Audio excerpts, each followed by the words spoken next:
네, 안녕하십니까. 신론어TV의 신론어입니다.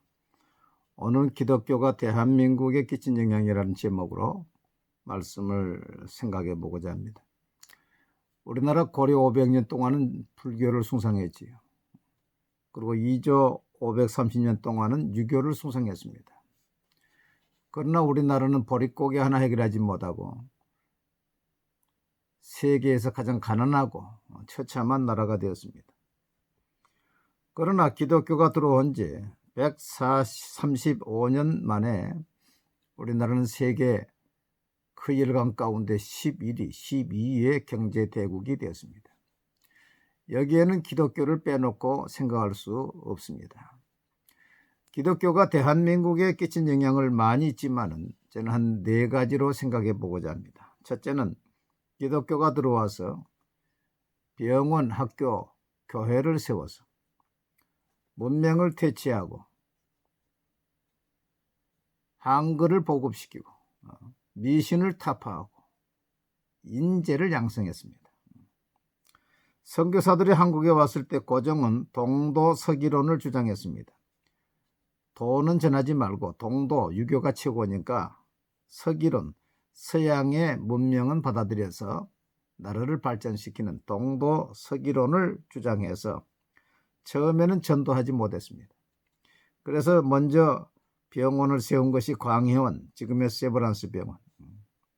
그 광해원에서 이제 의학생들을 배출하고 간호사도 배출하고 여성 전문 병원으로 보구여관, 현 이화여자대학교 부속병원, 부산 경남의 정킨기념병원, 평양의 기홀병원, 대구의 동산기독병원, 원주의 기독병원, 전주의 예수병원, 이런 병원들을 세우고 학교로는 배재학당, 연희전문 이화학당, 숭실학교, 소학교는 교회마다 있어서 1907년 9월 17일 장로회 동로회 기록에 의하면 그때 장로교회 교회가 984척, 교인이 69,098명, 학교가 402개, 학생이 8,611명이라고 하였습니다.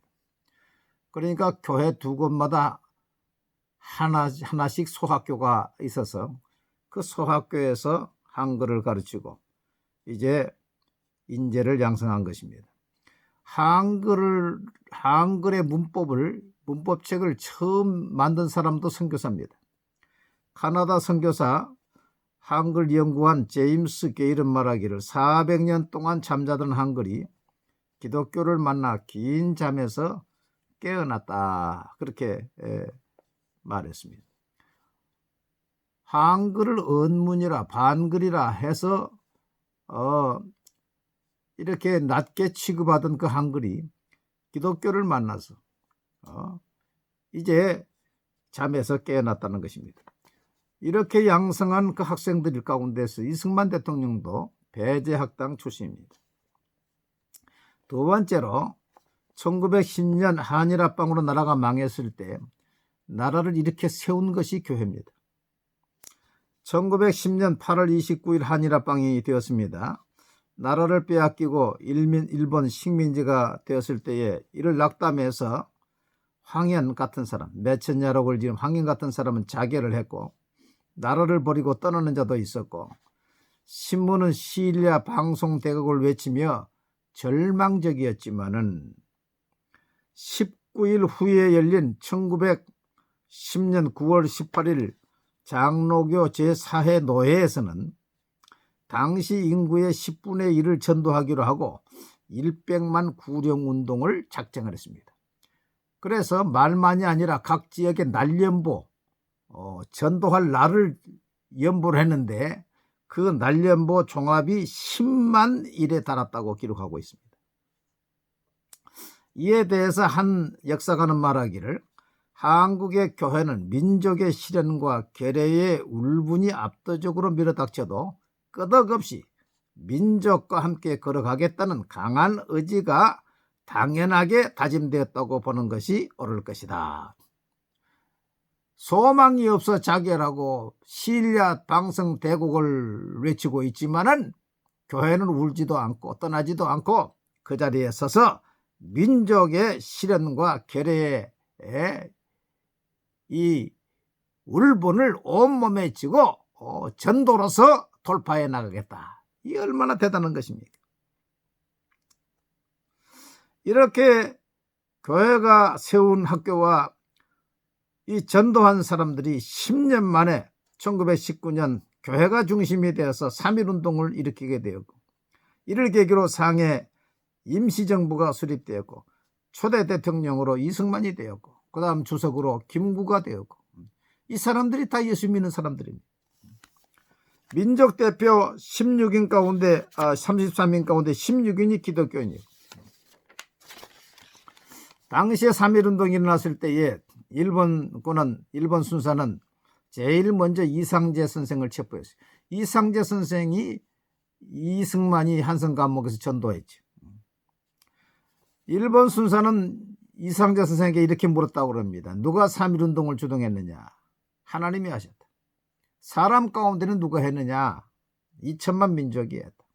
선생은 무슨 일을 했느냐? 나는 하나님의 말씀에 순종했다. 대단한 것이지요. 민족대표 33인 가운데 신석구 목사님이 계시는데, 이 신석구 목사님은 이런 말을 했습니다. 나도 3.1 독립운동이 이런 줄은 안다.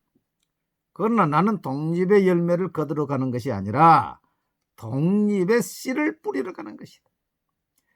이처럼 눈물의 씨를 뿌리는 사람들에 의해서 8.15의 기쁨의 강복이 이루어진 것입니다, 여러분. 교회가 그 중심에 있었습니다.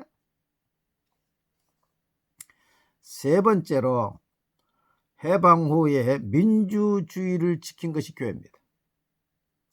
해방 후 상황이 지금과 비슷합니다. 해방 후에 박헌영, 여운형을 중심한 남로당이 있었습니다.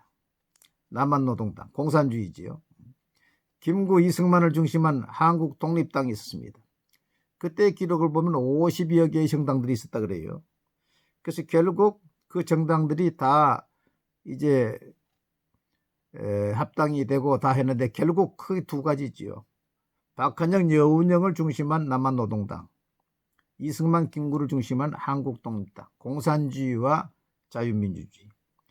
그런데 1948년 5월 10일 선거를 앞두고 김구, 김규식이 극우 반공에서 돌아서서 김일성과 연합하여 남한 단독 선거를 반대했습니다. 그렇기 때문에 할 수 없이 이승만과 반공 세력이 탈당해서 한국민주당을 세웠지. 이승만도 기독교인이요, 김구도 기독교인이지만은 이승만은 하와이에 있을 때부터 공산주의 논문을 발표했습니다. 그래서 공산주의는 콜레라와 호열자와 같다 그랬어요. 같이 있을 수가 없다. 근데 김구는 그걸 공산주의를 몰랐어요. 감성적으로 우리는 절대로 둘로 나눠서는 안 된다. 하나로 해야 된다. 그렇게 주장을 했지요. 그래 결국 김구는 김일성에게 이용을 당하고 만 것입니다. 이미 북한은 1946년 인민위원회를 만들어서 국가 형태로 만들어서 위원장으로 김일성이 있었고 48년도에는 북한 군을 창설했지요. 이미 북한은 정부가 수립된 것입니다. 그렇기 때문에 이승만은 이미 북한은 정부가 수립되었다. 그러므로 남한만이라도 자유민주 국가를 만들어야 된다. 그런데 여기에 이제 미국이 반대했습니다. 미국은 좌우 합작을 이야기했어요. 그래서 공산주의와 민주주의를 같이 50대 50으로 정부를 만들고 자기들은 한국에서 철수하려고 했습니다.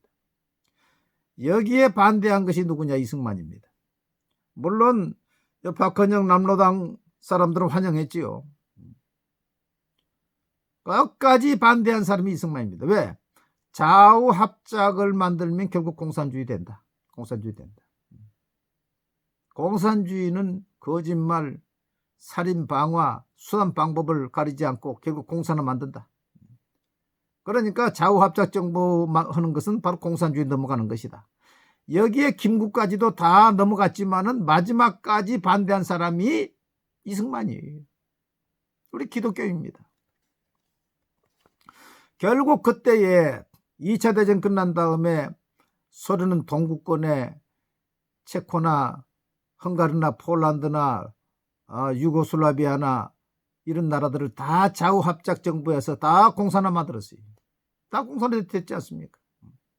한국이 그때 좌우합작 정부에 이승만이 가택연금까지 당하면서 반대했는데 그때 반대하지 않았으면은요 좌우합작 정부 됐으면 이미 공산화되고 말았지.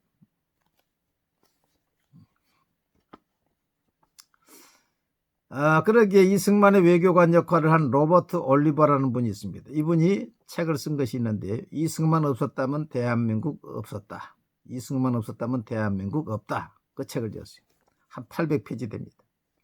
조지 워싱턴 대학교 교수 글렉 브레진스키는 한국의 근현대사에서 이승만을 빼놓고는 어떠한 사건도 설명이 안 된다. 안 되지요. 안 됩니다. 세브란스 병원 설립자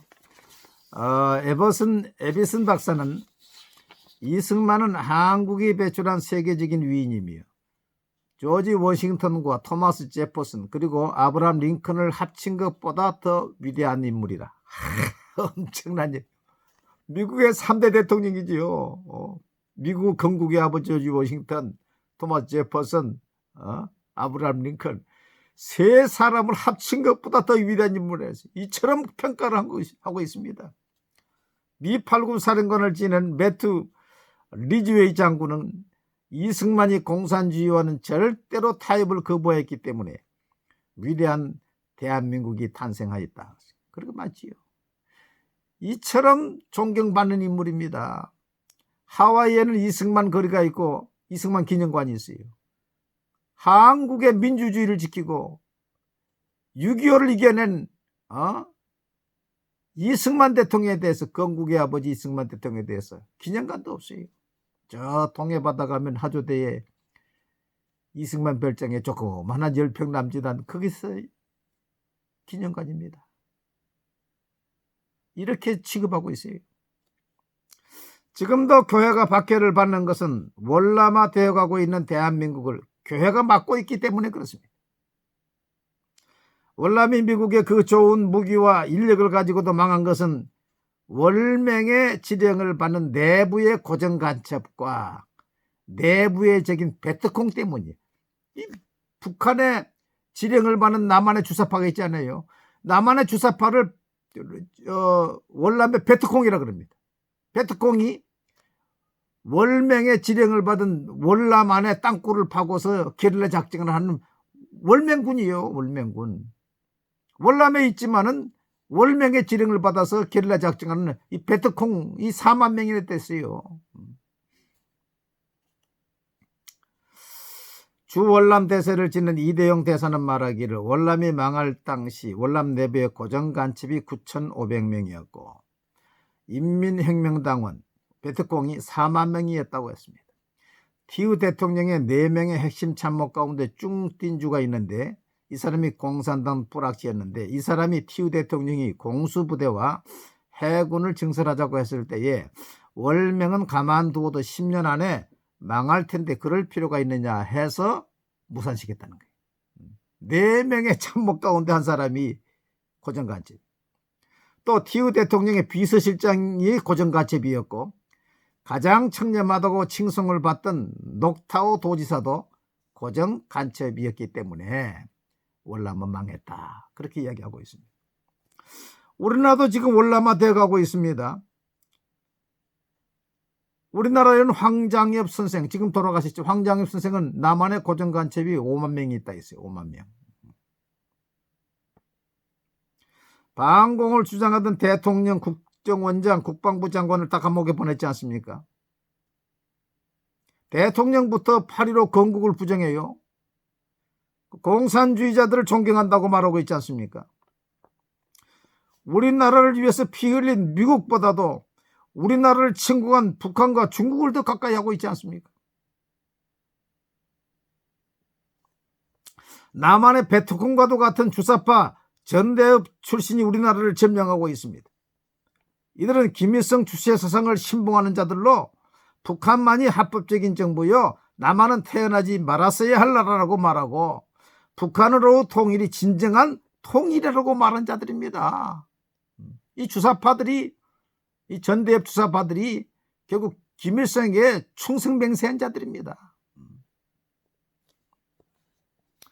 김문수 전 의원의 조사에 의하면 대통령 비서실장을 지낸 임종석이 전대협 주사파 3기 의장 출신이고, 현 통일부 장관 이인영은 전대협 1기 의장이고, 국회 청문회에서 북에서 온 태영호 의원이 주사파에서 전향했느냐 그 질문하니까 끝까지 대답하지 않아요. 임종석도 그랬습니다. 민주당 원내대표를 지낸 우상호가 전대협 1기 부회장 출신이고, 최재성 의원은 전대협 2기, 정청래 의원은 전대협 2기, 지금 민주당 원내대표 김태년 의원은 전대협 1기, 청와대 민정수석을 지낸 백원호는 전대협 2기, 청와대 민정수석을 지낸 한병도는 전대협 3기, 청와대 대통령 정무비서관을 지낸 복귀왕은 전대협 3기, 김대중 정부 때 대부 불법 송금을 해서 감옥에 갔던 박지원이 현재 국정원장으로 앉아 있어요. 김일성이 주체사상으로 김일성으로 통일해야 된다고 하는 사람들이 이 나라의 주요 직책을 다 맡고 있습니다. 월남하고 지금 비슷하게 돼가고 있어요. 이것을 아는 교회가 이를 가로막고 반공을 외치고 있기 때문에 지금 박해를 받고 있는 것입니다. 네 번째로, 노동을 중시하는 기독교 정신으로 경제 발전이 이루어졌습니다. 6.25 때 우리나라 국민소득이 75달러였다고 합니다. 세계에서 두 번째 가난한 나라였습니다. 6.25가 발발하자 한국교회는 세계교회에 구호를 요청을 했고, 세계교회는 한국교회에 구호 물자를 보냈습니다. 여러분, 그때 우유나 분유 또 옷이나 이런 구호 물자들이 한국교회에 얼마나 보내졌습니까? 그래서 교회가 준 국가기관이 되어가지고 이 나라를 살렸고, 그리고 교회는 노동을 귀하게 여기죠. 불교는 일하지 않고 탁발을 합니다. 탁발은 뭡니까? 빌어서 먹는 것입니다. 그러니 나라가 살 수가 없죠. 유교는 노동을 천시 여깁니다. 그래서 산업공상이 있잖아요. 제일 위에가 선비고, 그 다음에 농사고, 공업, 상업하는 가장 천하. 그러니까 이 경제활동하라는 것을 천시 여기니 그 나라가 어떻게 일어날 수가 있겠습니까? 그러나 우리 기독교는 여세 동안에 힘써 일하고 이래는 날 쉬라. 우리 예수님께서 내 아버지께서 일하시니 나도 일한다. 바울 사도는 일하기 싫어하거든 먹지도 말게 하라. 마르틴 루터 같은 종교개혁자들은 직업은 소명이다 했어요. 직업은 소명이다. 그렇기 때문에 독일의 사학자 막스 웨버는 말하기를, 가톨릭은 노동, 근면을 수도원 안의 사람들에게만 가르쳤으나 프로테스탄트, 개신교는 모든 성도에게 가르쳐서 그들만이 아니라 그들이 사는 나라를 변화시켰다. 개신교가 발전한 나라는 경제적 부흥이 반드시 일어났다. 프로테스탄트니즘의 윤리와 자본주의 정신에서 이렇게 이야기했어요. 노동을 귀하게 여기는 우리 기독교, 특별히 금주, 금연, 술과 담배를 하지 않지요. 전략정신이 있지요. 그리고 하나님께서 그런 사람들이 사는 땅에 복을 주시는 거예요. 북한과 남한이 똑같은 땅이지만은, 똑같은 백성이지만은, 지금 북한은 6.25 때 상황이잖아요. 그런 남한은 세계 강국의 일강에 들어갔지 않습니까? 지금까지 우리나라가 불교 국가였다면 아마 몽골이나 네팔 아마 그렇게 됐을 것입니다. 이와 같이 기독교는 대한민국에 지대한 영향을 끼쳤습니다. 누구도 부인할 수 없습니다. 학교, 병원, 교회를 세워 인재를 양성하고 문명을 퇴치시키고 일백만 구령운동을 내서 나라를 살리고 공산주의와 결국 타협하지 않아서 민주주의를 세운 것이 우리 기독교입니다. 이 나라의 경제적 부흥을 일으킨 영적 자산, 그 자산이 바로 기독교입니다. 여러분, 좌파 정부가 기독교를 범죄 집단처럼 지금 몰아가고 있는데, 좌파 정부 공산주의가 우리나라를 위해서, 우리나라 건국과 우리나라 발전을 위해서 한 것이 뭐 있습니까?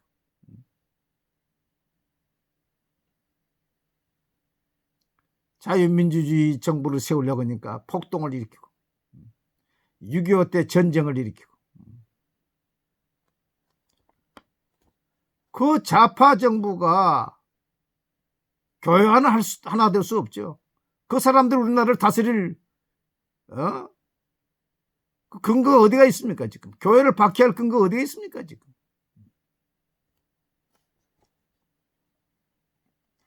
교회를 함부로 대우해서는 안 됩니다. 역사를 부정할 수는 없는 것입니다.